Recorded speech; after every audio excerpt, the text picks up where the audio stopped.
આપણે મનોજીવન સૂત્રના અર્થમાં જોતા હતા કે શ્રાવકના જે 36 કર્તવ્યો છે એની આપણે વાત કરતા હતા. આપણે જોયું પહેલું જિનેશ્વર દેવની આજ્ઞા માનવી અથવા તો પ્રભુની આજ્ઞા માનવી અથવા તો શાસ્ત્રાર્થની જે શાસ્ત્રોના અર્થપૂર્વકની જે આજ્ઞા છે એ માનવી. અને જૈન શાસનનું હાર્દ છે કે આણાએ ધમ્મો, આજ્ઞા એ જ ધર્મ છે. એટલે આજ્ઞા એ જ ધર્મ હોવાથી આપણે જો આજ્ઞા ન પાળીએ તો એ ધર્મ જ નથી. એ એક પહેલું કર્તવ્ય જે આપણું છે તે જિનેશ્વર દેવની આજ્ઞા માનવી. બીજું કર્તવ્ય છે મિથ્યાત્વનો ત્યાગ કરવો, એટલે કે જે ખોટી માન્યતાઓ છે, ખોટી પ્રણાલીઓ છે અથવા ખોટા ગ્રહો છે એને ત્યાગ કરવો અને સમ્યક્ત્વનો આદર કરવો. જેના માટે આદર આવે એ વસ્તુ આત્મસાત થતા વાર નથી લાગતી. એટલે કે પહેલા રિસ્પેક્ટ આવશે, એના માટે સમ્યક્ત્વનો રિસ્પેક્ટ આવશે તો સમ્યક્ત્વ આવશે. લેવા જેવું લાગશે તો આવશે એમ. એટલે બીજું અને ત્રીજું મિથ્યાત્વનો ત્યાગ અને સમ્યક્ત્વનો આદર. ચોથું 6 આવશ્યકોમાં રોજ લીન રહેવું. એટલે સામાયિક, ચૌસત્તો, વાનણા, પરિક્રમણું, પચખાણ, કૌશક, આ જે દિનકૃત્યો છે એને આવશ્યક રીતે અનુસરવા અને એ દરેકને ભાવપૂર્વક કરવા એ શ્રાવકનું કર્તવ્ય છે. પછી આપણે જોવું પર્વોમાં પૌષધ કરવો અને આપણે પૌષધ વિશે વાત પણ કરી. પછીના કર્તવ્યો છે દાન, શીલ, તપ અને ભાવ. આ 4 આપણે વિસ્તૃત આગળ સમજેલા પણ છીએ અને દાન, શીલ, તપ, ભાવ વિશે આપણે ગયા વખતે પણ વાત કરી. એના પછી આવ્યો સ્વાધ્યાય. એ સ્વાધ્યાય વિશે પણ આપણે વાત કરી કે સ્વાધ્યાય એટલે પોતાના આત્મામાં લીન થવું.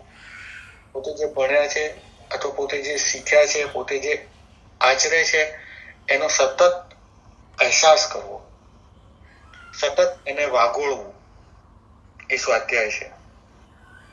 પછીના કર્તવ્યમાં આવ્યું નમસ્કાર મહામંત્રનો જાપ. એટલે શ્રદ્ધાપૂર્વક મંત્ર જાપ એ અચૂક દવા છે. કોઈ પણ રોગની દવા જો ગણો તો મંત્ર જાપ છે અને એમાં નમસ્કાર એ સર્વશ્રેષ્ઠ મંત્ર છે. એટલે નમસ્કાર મહામંત્રનો જાપ એ શ્રાવકનું કર્તવ્ય છે. એના પછી આપણે જોતા હતા પરોપકાર. એટલે હંમેશા જીવ બીજાનું હિત થાય અથવા તો બીજાને માટે સારું થાય અથવા તો બીજાનો ઉદ્ધાર થાય એવી અંદર સતત ભાવના. દરેક વખતે પરોપકાર પ્રેક્ટિકલી ન કરી શકીએ તો પણ અંદરની ભાવના એવી હોય કે બસ સર્વ જીવોનું કલ્યાણ થાવ, બીજાનું ભલું થાવ. આ એક ભાવના. ભગવાન શંકર નામ કર્મ પણ આ એક ગુણને લીધે છે, પરોપકારનો ગુણ. ભગવાન ચિંતન કરે છે એમ ભગવાનનો આત્મા હંમેશા ચિંતન કરતો હોય. જો હોવે મુझ શક્તિ સી સવી જીવ કરું શાસન રસી. સવી જીવને શાસન રસી કરવાની અથવા તો સવી જીવને ધર્મ પમાડવાની એક ભાવના. કારણ કે ખબર છે, પ્રભુને ખબર છે કે બધાને પોતાના કર્મો જ ભોગવવાના છે.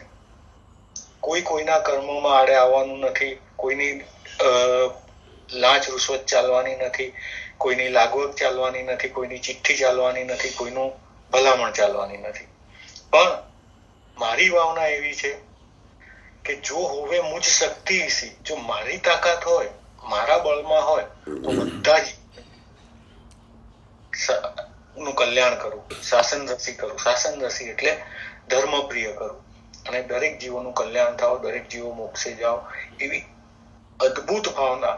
અને એ ભાવનાને એટલી હદે પ્રભુ આત્મસાત કરે છે કે પ્રભુના શરીરમાં જે લોહી છે ને એ પણ વાત્સલ્યને લીધે દૂધ થઈ જાય. એટલી હદ સુધીનું વાત્સલ્ય પ્રભુના રોમે રોમમાં છે અને એ જ એમના તીર્થંકર નામ કર્મનો ઉદય કરવા માટે જરૂરી હતું. અથવા તો એ જ એ જ ફેક્ટરથી એમને તીર્થંકર નામકર્મ બાંધ્યું છે, અથવા તો પ્રચંડ પુણ્યનો ઉદય કરે છે. એટલે પરોપકાર એ પણ એક અગત્યની વસ્તુ છે. એના પછી આપણે આ 12 સુધી આપણે જોયું હતું. પછી હવે જૈના અને યત્ના એની વાત કરીએ કે બીજા કોઈ પણ આપણું કોઈ પણ પ્રવૃત્તિ એવી ના હોવી જોઈએ કે જેમાં નિર્ધ્વંસપણું હોય, કે સામેવાળા જીવને દુઃખ થાય અથવા તો એનો નાશ થઈ જાય, એવી કોઈ પણ પ્રવૃત્તિ ન હોય. દરેકે દરેક આપણી ક્રિયા બીજાને નુકસાન નથી કરતી ને એ સતત ભાવના સાથેની હોય, એટલે એને જૈના યત્ના કહેવાય. એ જૈના યત્ના એ જૈનોની માતા છે. જૈના એ જૈનોની માતા છે. કોઈ પણ કામ કરતી વખતે સતત એવું ધ્યાન હોય કે કોઈ જીવ ના કિલામણા નથી થતા, એટલે કે એને ખાલી ટોર્ચર નથી થતું, એને જીવ નથી જતો. એ સતત ભાવના સાથે ખાવું, પીવું, બેસવું, ઉઠવું, હરવું, ફરવું, જે કઈ પ્રવૃત્તિ કરીએ એ બધી સતત હિંસા ન થઈ જાય એની જાગૃતિ સાથે કરવી. પળ પળની જાગૃતિ એ જૈનાની યત્ના છે. પછી 14મું કર્તવ્ય શ્રાવકનું શું? જૈના અને યત્ના એના વિશે આપણે આગળ પણ ઘણા સૂત્રોમાં પણ વાત થઈ છે, અને એ આપણું બેઝિક છે. એટલે બેઝિક તરફ જો વારંવાર આપણું ધ્યાન રહેશે ને તો જ આપણે આગળ વધી શકશું. એના પછીની વાત આવે છે જીન પૂજા, જીન સ્તુતિ અને ગુરુ ગુણ સ્તુતિ. 3 કર્તવ્ય. ભગવાન જીનેશ્વર દેવની પૂજા કરવી. આપણે જેના જેવા થવું છે, દુનિયાનો સરળ અને સિમ્પલ સિદ્ધાંત છે કે તમારે જેના જેવા થવું છે એની તમારે પૂજા કરવી જોઈએ, તેની તમારે સ્તુતિ કરવી જોઈએ. અને જો સતત એની સ્તુતિ અને એની પૂજા કરો તો જ એના જેવા થઈ શકો. જ્યારે તમારે કોઈ આદર્શ સ્થાપિત ન કરો કે મારે સચિન તેંડુલકરની જેમ રમવું છે, કે રાહુલ દ્રવિડ જેવા સ્ટ્રોક્સ મારવા છે, તો તમારે આદર્શ રાહુલ દ્રવિડનો હોવો જ જોઈએ.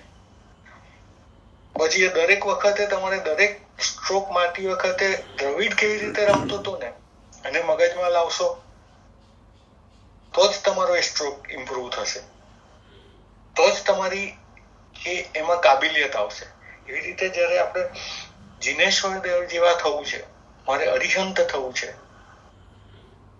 તો અરિહંતના જ ગુણોનું ચિંતન કરવું, અરિહંતની પૂજા કરવી અને અરિહંતની સ્તુતિ કરવી અથવા સ્તવના કરવી, અથવા તો એમને યાદ કરવા, એમના ગુણોનું સતત ચિંતન કરવું, એ એક સૌથી બેઝિક છે. જીવનમાં ધર્મ પામવામાં બીજું કઈ પણ નહીં હોય ને, જ્ઞાન બહુ પંડિતાઈ નહીં હોય, પંડિતાઈ અને તપ આ બધું નહીં હોય ને, પરંતુ ભગવાનની ભક્તિ હશે ને, જીનેશ્વર દેવની ભક્તિ અથવા તો જેના જેવું થવું છે એની ભક્તિ નહીં હોય ને, ત્યાં સુધી જીવન સાર્થક નથી થવાનું. અને એકલી ભક્તિના પ્રભાવે જેના ઘણા બધા કામો સિદ્ધ થયા છે ને, એવા કેટલાય ઉદાહરણો છે આપણી પાસે. ઇવન રિસન્ટ 200-400 વર્ષ પહેલાનો ઇતિહાસ પણ જોશો ને તો આનંદગંજી, મીરા, નરસિંહ, બધા કેરેક્ટરોથી આપણે પરિચિત છીએ. અને ક્યારેક આપણે મહાપુરુષોના જીવન ચરિત્ર લેશું તો એની સાથે સાથે આવા જે અર્વાચીન જેને કહી શકાય 200-400 વર્ષ જૂના પણ સારા એક્ઝામ્પલ્સ હશે, તો એ પણ આપણે ક્યારેક એમની પણ વાત કરશું. પણ કેવું કે શ્રદ્ધા એટલે નરસિંહ મહેતાને એટલી શ્રદ્ધા કે મારી કોઈ પણ મુશ્કેલી મારો નાથ દૂર કરશે. આ જે શ્રદ્ધા છે ને, અને આ જે સ્તુતિ છે, સ્તવના છે, પૂજા છે, અને એમની કોઈ પણ સ્તુતિ સ્તવના ક્યાં પૂરી થાય? મીરા કે ગિરધર ગોપાલ, નરસૈયાનો નાથ, એની કવિતા એના પદો પણ એનાથી જ પૂરા થાય. એટલે એ જે જીનેશ્વર દેવની પૂજા અને એ જ્યારે એનો અહોભાવ આવશે ત્યારે પૂજાની વિધિ પણ તમારી ક્લિયર થશે. જે આશાપનાઓ છે એ પણ અંદરથી દૂર ક્યારે થશે? જ્યારે તમારો અહોભાવ આવશે. એટલે જીન પૂજા, જીન સ્તુતિ અને ગુરુ એટલે ગુરુ ગોવિંદ દોનો ખડે કિસકો લાગુ પાય. તો કબીરજી શું જવાબ આપે છે કે જેને પ્રભુને ઓળખાવે છે, ગોવિંદને ઓળખાવે છે, એ ગુરુને સૌથી પહેલા નમસ્કાર. એટલે સદગુરુ જે પણ મળ્યા હોય એની સ્તુતિ, એની સ્તવના અને એની સેવા, શુશ્રૂષા અને વ્યાપજ આ શ્રાવકનું કર્તવ્ય છે. બરાબર?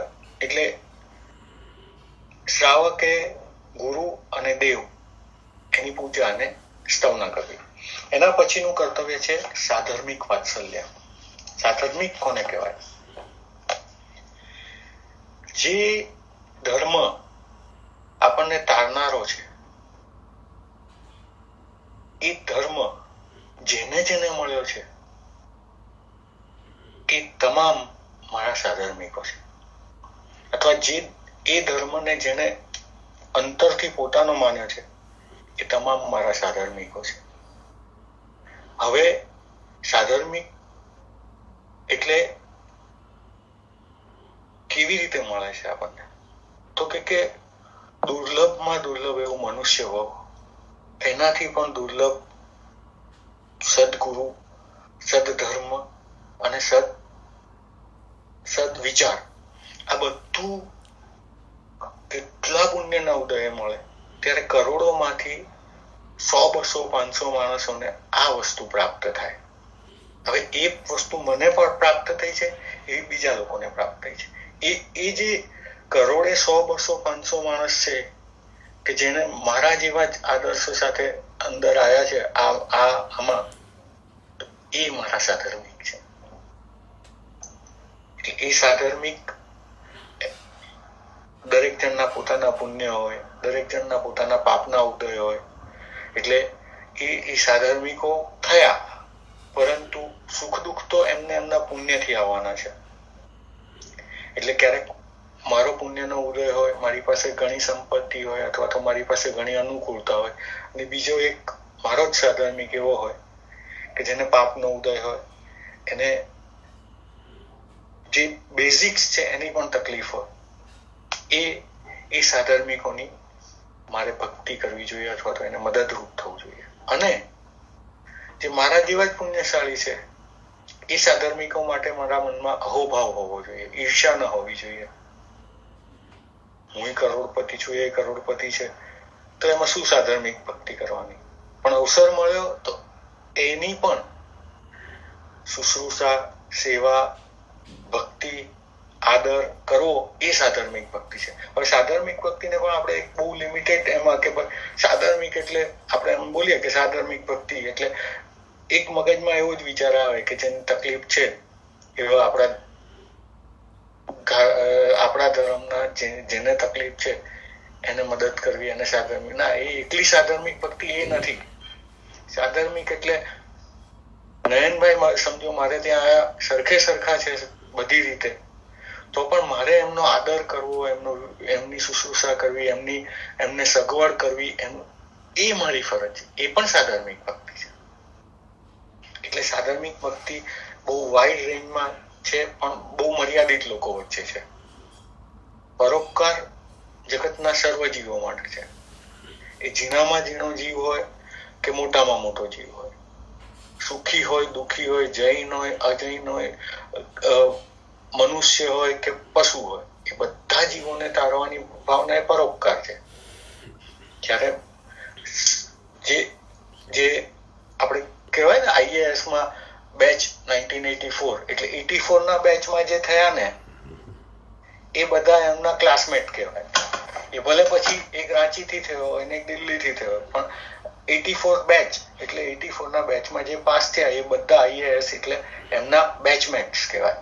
એવી રીતે આપણા બેચમેટ્સ છે કે જેને મને જૈન ધર્મ મળ્યો, મને શાસન મળ્યું પ્રભુનું, એને શાસન મળ્યું છે પ્રભુનું, એ મારા બેચમેટ કહેવાય. બેચમેટનું શું હોય તો કે રિસ્પેક્ટ હોય, એને મદદ કરવાની હોય, એની જરૂરિયાતે આપણે ઉભા રહેવાનું હોય. આ સાધર્મિક ભક્તિ છે. એટલે સાધર્મિક ભક્તિ સૌથી અગત્યનો ગુણ છે અને સૌથી અગત્યનું કર્તવ્ય છે. આપણને જે મળ્યું છે એ આપણે બીજાના દેવ, ગુરુ અને ધર્મ પ્રત્યેની નિષ્ઠાને મજબૂત કરવામાં અથવા તો એને ટકાવવામાં આપણે હેલ્પફુલ થઈએ. એટલે હવે દેશી ભાષામાં જોઈએ તો કોઈને જરૂર હોય અને આપણે આર્થિક મદદ કરીએ, કોઈને જરૂર હોય અને આપણે એને વ્યવસાયમાં મદદ કરીએ, એકબીજાના હેલ્પફુલ થઈએ અને આપણે પણ ગ્રો થઈએ, એ પણ ગ્રો થાય, એ સાધર્મિક ભક્તિ છે. એટલે સાધર્મિક ભક્તિ પ્રત્યે અત્યારે આપણે બહુ જ ઉદાસીન થયા છીએ. ઇવન આપણા પરિવારમાં કોઈને તકલીફ હોય તો એ તરફ પણ આપણું ધ્યાન દરેક વખતે નથી જતું. તો એ એક ખરેખર કર્તવ્ય છે આપણું કે આપણો પરિવાર અને જે પણ જૈન ધર્મને પામ્યા છે તમામ આપણો પરિવાર છે. પહેલો આપણો ઇમિડિયેટ પરિવાર, ફર્સ્ટ કઝિન્સ, અને એમાં કોઈને તકલીફ હોય, એમાં કોઈને મદદરૂપ થઈ શકાતું હોય, એને ધર્મમાં સ્થિર કરી શકાતું હોય તો એ, અને નહીં તો પછી આપણા જે ધર્મ પામ્યા છે એ પણ આપણા સાધર્મિકો, એ આપણો પરિવાર છે. એ રીતની ભાવના સાથે એને મદદ કરવી અથવા તો એનું બહુમાન કરવું. અને જ્યારે મદદ કરીએ ને ત્યારે એને મદદ લીધી છે અથવા તો આપણે મદદ કરી છે એ ભાવ ન આવે એ રીતે એને મદદ કરવી. એને સરખામાં આપણે શેર કર્યું છે એવી ભાવના સાથે એને મદદ કરો, એ ખરેખર અગત્યનું છે. અને આ પડતા કાળમાં અથવા તો આ મુશ્કેલીના સમયમાં સૌથી ઇમ્પોર્ટન્ટ છે. એટલે એ આપણું બેઝિક કર્તવ્ય છે. જે સૂત્રોમાં આપણે બોલીએ છીએ, સૂત્રોમાં જે આપણે ઔષધ વગેરે કરીએ ત્યારે જે સૂત્ર બોલીએ, સૂત્રની અંદર આની વાત કરવામાં આવી છે. એટલે એ કેટલું અગત્યનું હશે એ વિચારજો. એના પછી આવે છે 19મું ને 20મું કર્તવ્ય, રથયાત્રા અને તીર્થયાત્રા. તીર્થ એટલે તારે તે તીર્થ. તીર્થ ભૂમિ એટલે એના વાઇબ્રેશન્સ પણ એવા હોય, જ્યાં કલ્યાણકો થયા છે. ભલે લાખો કરોડો વર્ષ વીતી ગયા હોય, પરંતુ જ્યાં પ્રભુના કલ્યાણક થયા છે એ ભૂમિ એટલે તીર્થ ભૂમિ છે. અથવા જે મંદિરો વગેરેને 100 વર્ષ થઈ ગયા છે, 100 વર્ષથી જે હજારો લાખો લોકોના હાથે પૂજાયા છે, એવા પ્રભુ એટલે તીર્થ થયા છે. તો એ તીર્થો વગેરેની યાત્રા કરવી, તીર્થો વગેરેનું બહુમાન કરવું, તીર્થો વગેરેને જે આવશ્યક હોય એ જીર્ણોદ્ધાર વગેરે કરાવવા જેવા લાગતા હોય તો એમાં મદદરૂપ થવું, એ આપણું કર્તવ્ય છે. તારે તે તીર્થ, તો પછી આપણે તરવું છે એ નિશ્ચય સાથે એ કલ્યાણક ભૂમિઓનો સ્પર્શ કરવો. એક ડગલું ભરે શત્રુંજા સમુજે, વૃષભ કહે ભવ ક્રોડના કર્મ ખપાવે તે. તો આવા તીર્થો છે. કાંકરે અનંતા સિદ્ધ્યા છે. એ તીર્થ માટે આપણને જ્યારે પણ મોકો મળે તો યાત્રા કરવી, એની સ્પર્શના કરવી, ભાવપૂર્વક અને વિધિપૂર્વક એનું પૂજન કરવું, અને એને કંઈ પણ આવશ્યકતા હોય અને આપણી જેટલી શક્તિ હોય એ પ્રમાણે આપણે એના માટે ઊભા રહેવું. એ આપણી તીર્થયાત્રા છે. એટલે આ બધી વસ્તુ છે ને, ખાલી બસ સવારની ફ્લાઇટ લીધી, ભાવનગર ઉતર્યા, ટેક્સી કરી, ડુંગર ચડ્યા, સાંજની ફ્લાઇટ લીધી, મુંબઈ આવી ગયા, આ તીર્થયાત્રામાં આપણે ઉલજી ગયા છીએ. આપણે we are stuck in this. આ યાત્રા હશે ખબર નથી,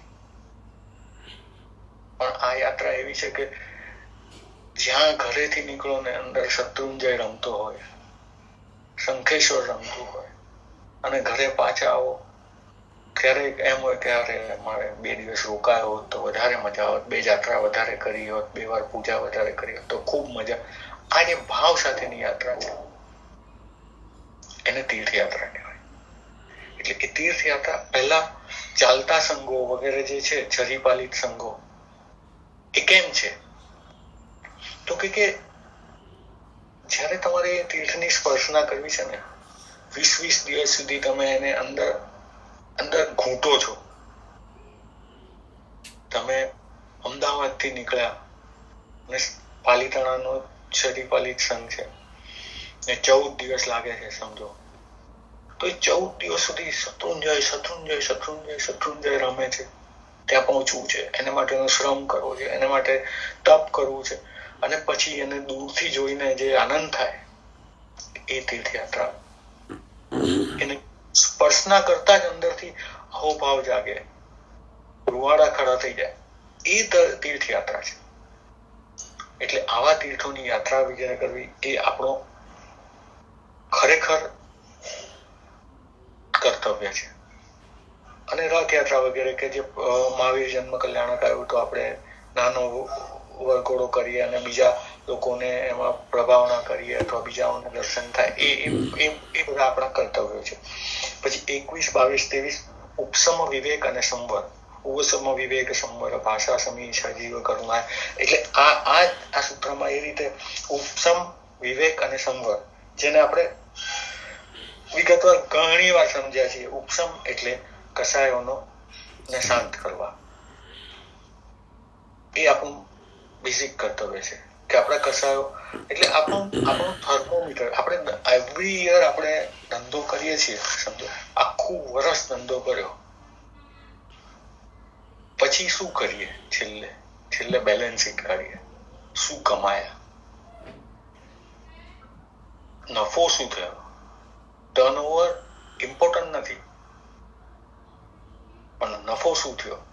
તો કે નફો એ આપણે આ ઉપસમ, મારા કસાયો કેટલા શાંત થયા, એનું બેલેન્સ શીટ કાઢવી જોઈએ.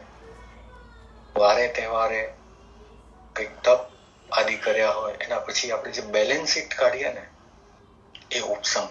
એટલે એનો ટેસ્ટ છે. એટલે કસાયો મારા કેટલા શાંત થયા. આપણે બસ ખાલી એની વ્યાખ્યા સમજીએ છીએ, એને જોઈએ છીએ અને પછી પાછા ભૂલી જઈએ છીએ. એટલે એ ઉપસમ એટલે કસાયોને શાંત કરવા. વિવેક એ તો આપણે સમજ્યા કે જે હમણાં જ નયનભાઈ આખું સમજાવ્યું કે વિવેક વગર બાકી બધું આવતું જ નથી. એ વિવેક અને સંવર એટલે પાપને અંદર આવતા રોકવા. એટલે આપણે પહેલા ખાળે જે ડૂચો અને દરવાજા મોકળા એ જે વાત છે ને એ ના થાય એ જોવાનું. કે ખાળે તો ડૂચો છે પણ દરવાજા એ બંધ હોવા જોઈએ. અંદર આવતું બધું બંધ કરવું પડે. એક હોડીમાં એક નાનું કાણું પડે, આપણે ડોલો ભરીને એમાંથી ઉલેચ્યા કરીએ છીએ એનો કઈ મતલબ નથી. પહેલા અંદર આવતું બંધ કરવું પડે. બીજા બધા ધર્મો તમને પુણ્ય કરતા શીખવાડશે, જ્યારે જૈન શાસન એવું છે કે જેમાં સંવર છે, જે તમને બહુ ઓછી જગ્યાએ જોવા મળશે, બહુ ઓછા દર્શનોમાં જોવા મળશે. સંવર ખરેખર તો સંવર એ છે ને જૈન શાસનનું હાર છે. પહેલા અંદર આવતું લોકો, જ્યાં નુકસાન થાય છે ને એને પહેલા ચેક કરો અને પછી સારાને વધારવાની કોશિશ કરો.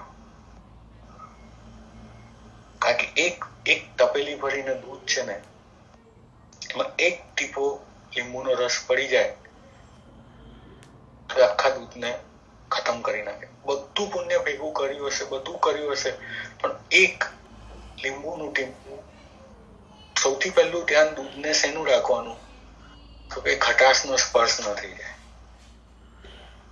ગરમીનો સ્પર્શ ન થઈ જાય. એટલે સંવર આ છે. તો તમને દૂધ પ્રિઝર્વ થશે. તમારું તમે ભેગું કરેલું છે એ પુણ્યાનું બંધી થશે. નહીંતર જે ભેગું કરીએ છીએ એ પણ પાપાનું બંધી થતું જશે અને પાપ પણ વધતા જશે. એટલે સંવર સૌથી ઇમ્પોર્ટન્ટ છે. એટલે બીજા 3 કર્તવ્ય આવ્યા: ઉપસમ, વિવેક અને સંવર. પછી ભાષા સમિતિ એટલે જીવનમાં જેને બોલતા ના આવડે ને એને કઈ નથી આવડતું. ક્યારે, કેટલું, કેવી રીતે, અને હંમેશા જુઠ્ઠું નહીં એવું.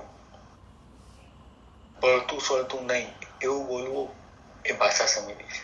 એટલે જે પદની જે ગરિમા હોય એ પદની ગરિમાને શોભે એવું અને બીજાને નુકસાન ન થાય એવું બોલવું એને ભાષા સમિતિ કહેવાય. આપણી દેશી ભાષામાં, શાસ્ત્રીય ભાષા જે હશે આપણી દેશી ભાષામાં એમ કહેવાય કે એક ક્લાર્ક જે બોલે એ કંપનીનો સીઈઓ એવી જ ભાષા વાપરે તો એ સારું ના લાગે. એક પ્યુન જે ભાષા બોલતો હોય કંપનીનો એ મેનેજર ના બોલે. મેનેજરની ભાષા સારી હોવી જોઈએ, સરળ હોવી જોઈએ, કંપનીના બીજે રિલેશન્સ ન બગડે એવી રીતે હોય. ચપરાસી તમને હમણાં એમ કરીને કાઢી મૂકી શકે, પણ મેનેજરે વ્યવસ્થિત વાત કરવી પડે. એને ભાષા સમિતિ કહેવાય. કે જે મને શોભે એવું છે, મને પાપનો ઉદય ન કરાવે એવું એ બોલવું એ ભાષા સમિતિ છે. પછી 6 કાયના જીવો પર દયા કરવી. ઔષધમાં તો ખરી જ, પણ હંમેશા સતત આપણું મન સટકાયના જીવો તરફ દયા અને દયામાં જ હોવું જોઈએ. એ આપણે આ બધા ગુણો આમ એકબીજાના પૂરક છે.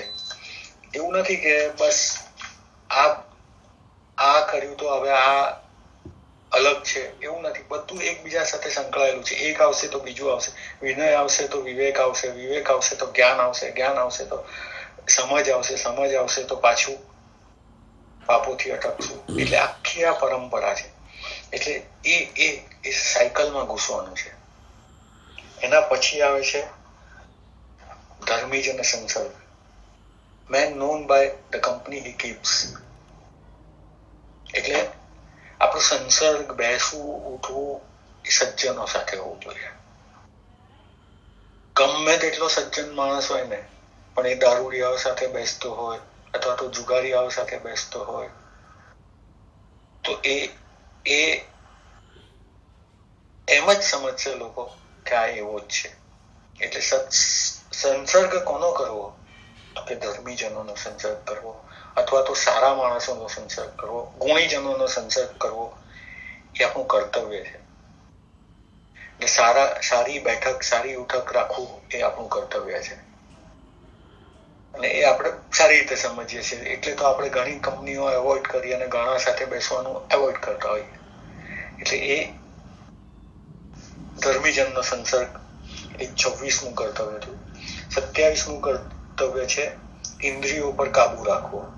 જે ઓબ્વિયસ એક કોઈ પણ ધર્મ અથવા કોઈ પણ સજ્જન માણસ માટે એ ખરેખર જરૂરી વસ્તુ છે કે પોતાની ઇન્દ્રિયો પર સંયમ રાખવો. ભલે લોભ, લાલચ બધું હોય, પણ એની મર્યાદાઓ આપણે આપણી રીતે નક્કી કરવી. અતિક્રમ, વ્યતિક્રમ, અતિચાર, અનાચાર એ તરફ ન જઈએ આપણી ઇન્દ્રિયોના માધ્યમથી. ખાસ ધ્યાન રાખવું કે ઇન્દ્રિયો પર કાબુ રાખવો છે. એ પણ એક શ્રાવકનું કર્તવ્ય છે. એટલે જે બેઝિક કર્તવ્ય છે ને એને વારંવાર યાદ કરાવવા પડે છે ભાઈ. કારણ કે આત્માનો જે મૂળ ગુણ છે ને એને આપણે ભૂલી ગયા છીએ. એની પરના જે પડલો છે ને એના લીધે આપણે પાછા સાયકલમાં આવી જઈએ છીએ. એક નિમિત્ત મળ્યું ને એટલે નિમિત્તોના ગુલામ આપણે થઈ ગયા છીએ. એટલે નિમિત્તોની ગુલામીમાંથી બહાર કાઢવા માટે આ ધર્મના ગમે તેટલા ઉપરના લેવલ સુધી તમે પહોંચ્યા ને તો છેલ્લે પાછું યાદ કરાવે કે ઇરિયા સમિતિ, ભાષા સમિતિ, એષણા સમિતિ, આદાન બંધ મત નિક્ષિણા સમિતિ, પારિસ્થાપનિકા સમિતિ, મનગુપ્તિ, વચનગુપ્તિ, કાયગુપ્તિ. એટલે ભલે ઔષધ લઈ લીધો છે પણ દરેક વસ્તુ તમને પાછી યાદ કરાવે છે કે ના, તું ચૂકતો નહીં. નિમિત્તોમાં જો અટવાયો તો ગયો. એટલે એ તરફ તમારું ધ્યાન દોરે વારંવાર. એટલે કે ઇન્દ્રિયોને કાબુમાં રાખવી. 28મું કર્તવ્ય છે દીક્ષા લેવાનું પરિણામ. જે શ્રેષ્ઠ છે જગતમાં એ મારે પામવું છે. નિશાન ચૂક માફ, નહીં નીચું નિશાન. ગુજરાતીમાં એક કહેવત છે કે નિશાન ચૂક માફ, નહીં નીચું નિશાન. 2 વખત ચૂકી જશો, 3 વખત ચૂકી જશો, 100 વખત ચૂકી જશો, પણ શું છે? ટચ કરવું છે વચ્ચેનું બિંદુ. આજુબાજુના સર્કલો તો ખાલી ભ્રામક છે. મારો ટાર્ગેટ શું છે તો કે સંયમ લેવો છે, મોક્ષે જવું છે. એટલે મોક્ષનું લક્ષ્ય અને મોક્ષના લક્ષ્ય માટે દીક્ષા લેવાના પરિણામ રાખવા. એટલે દીક્ષા લેવાના પરિણામ આપણા હોય તો બીજો કોઈ લેતો હોય, આપણા પરિવાર વગેરેમાંથી કોઈની પણ ભાવના હોય તો એમાં અંતરાય રૂપ ન થવું એ શ્રાવકનું કર્તવ્ય છે. ખાલી મારે લેવાની છે સ્ટોરી ટેલિંગ નથી. આ વાર્તા નથી. આપણે તો લઈ જ લેવી છે, પણ ખરેખર અંતરની ખેવના હોવી જોઈએ. અત્યારે આપણે ઘણી વાર જોઈએ છે ને કે 70 હમણાં મિલનભાઈના વિવાહને દીક્ષા લીધી, સમજો 73 વર્ષની ઉંમર. એટલે એ કેટલા વર્ષોની અંદરની સેવેલી ભાવના હોય અથવા તો કેટલા ભાવોની ભાવના હોય, ત્યારે આખું બધું પત્યા પછી પણ અત્યારે પોતે 5-10 કરોડના આસામી હોય, ખાલી 2 દીકરીઓ હોય અને આ બધું એમને આપીને જવાનું છે, તો અત્યારે એમને ભોગવવા મળે એમ છે 2-5 કરોડ 10 કરોડ એમની પાસે જે હશે. અને એવે વખતે પણ જો દીક્ષાના પરિણામ અંદરથી જાગે કે ના મારી દીકરી લે છે, દોહિત્રી લે છે, ચલો હું લઈ લઉં, મારે પણ લેવી છે. આ જે પરિણામો છે, મળે ના મળે એ પુણ્યના ઉદય છે, ઉદય જોવાય, પરંતુ અંદરથી ભાવના રાખવી એ શ્રાવકનું કર્તવ્ય છે. સંઘો વરી બહુમાનો, સંઘ પરનું બહુમાન એ 29મું કર્તવ્ય. કે જે સંસ્થાઓ વગેરે સંઘો વગેરે છે કે જે બધા જીવોનું કલ્યાણ કરવા માટે જેની વ્યવસ્થા સ્થાપવામાં આવી છે, એ સંઘો પર બહુમાન હોવું જોઈએ, આપણને અંદરથી આદર હોવો જોઈએ. અને એ બહુ નાની પણ બહુ જરૂરી વસ્તુ છે. એટલે તમને ઔષધ જેવા તપના ની સજ્જાઈમાં આવે. પછી છે 30મું કર્તવ્ય, પુસ્તકો લખવા અને લખાવવા. એટલે સદજ્ઞાનનો પ્રચાર કરવો, કરાવવો. આગમો વગેરે એની પ્રતો છે એ બધું લખવું લખાવવું એ આપણું કર્તવ્ય છે શ્રાવકનું. 31મું કર્તવ્ય છે તીર્થોની પ્રભાવના કરવી. તીર્થોની પ્રભાવના એટલે શું? તો કે જ્યાં જરૂર પડે ત્યાં તીર્થો માટે ઉભા રહેવું. તીર્થો વગેરેમાં અવ્યવસ્થા કોઈ હોય તો એને દૂર કરવી. કોઈ રહેવા વગેરેની વ્યવસ્થા ન હોય તો ધર્મશાળા, ભોજનશાળા આદિ બનાવવા, કે જે પણ રીતે થઈ શકતી હોય એ વધુ યાત્રિકો આવે, વધુ જીવો એ તીર્થની સ્પર્શના કરે, એના તરફ આપણી જાગૃતિ હોવી જોઈએ. એટલે આ થયું 31મું કર્તવ્ય. પણ એમાં આગળ જે આપણે જોયા એમાં 6 કર્તવ્ય ભેગા હતા, 6 આવશ્યકો. એટલે એ રીતે જોઈએ તો એ 36 કર્તવ્ય થાય શ્રાવકના. એ 36 સામાયિક 64 તો વાંધણા પડી, કૌશક, પચખાણ એને ઇન્ડિવિજ્યુઅલી લીધા છે. એટલે આ 31 એટલે 31 ને 5 36 થયા. હવે શ્રાવકના 36 કર્તવ્યોની આમાં વાત છે. એ દિવસે રાત્રે 24 કલાક અહોનિશ કરવા જેવા કામ છે. અહોનિશ એટલે આજીવન. આ 36 કર્તવ્યો તરફ આપણે જાગૃતિ રાખીએ અને આપણે એ કર્તવ્યોને સારી રીતે નિભાવીએ, એ આપણા માટે જરૂરી છે. એટલે આ થઈ આપણી શ્રાવકોના 36 કર્તવ્યોની વાત. હવે બીજો વિષય છે આવતી વખતે. છે કોઈને સવાલ છે આમાં?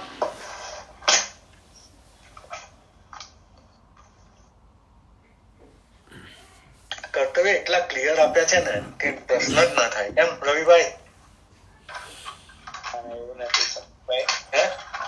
એવું નથી, અમારા સમજથી ઉપર છે ઘણું બધું. તો અહીંયા ના ક્લેરિટી તો છે જ આમાં. એટલે એનો પ્રશ્ન ને અવકાશ નથી એમ. માંગલિક. નમો હરિયંતાણમ, નમો સિદ્ધાણમ, નમો આયર્યાણમ, નમો વજ્રાણમ, નમો લોહી સવસાવણમ, એસો પંચ નમકારો સવભાવપણાશ્નો મંગલાણં ચ સવેસિમ પડવમ હવૈ મંગલમ. चत्तारि मंगलम अर्यंता मंगलम सिद्धा मंगलम साहु मंगलम केवली पन्नतो धम्मो मंगलम चत्तारि लोकुत्तमा अर्यंता लोकुत्तमा सिद्धा लोकुत्तमा साहु लोकुत्तमा केवली पन्नतो धम्मो लोकुत्तमा चत्तारि शरणं भवजामि हरियन्ते शरणं भवजामि सिद्धे शरणं भवजामि साहु शरणं भवजामि केवली पन्नतो धम्मो शरणं भवजामि उपसर्गाक्षयं यान्ति जिद्यन्ते विघ्नवल मनः प्रसन्नतामेति पूज्यमाने जिनेश्वरे सर्वमंगल मांगल्यम सर्वकल्याण कारणम प्रधानम सर्वधर्माणम जैनम जयति शासनम। बोलो महावीर स्वामी भगवान की जय। जय जिनेन्द्र। જય જીનેન્દ્ર. જય જીનેન્દ્ર. જય જીનેન્દ્ર. जय जिनेन्द्र। જય જીનેન્દ્ર. चलो ओके।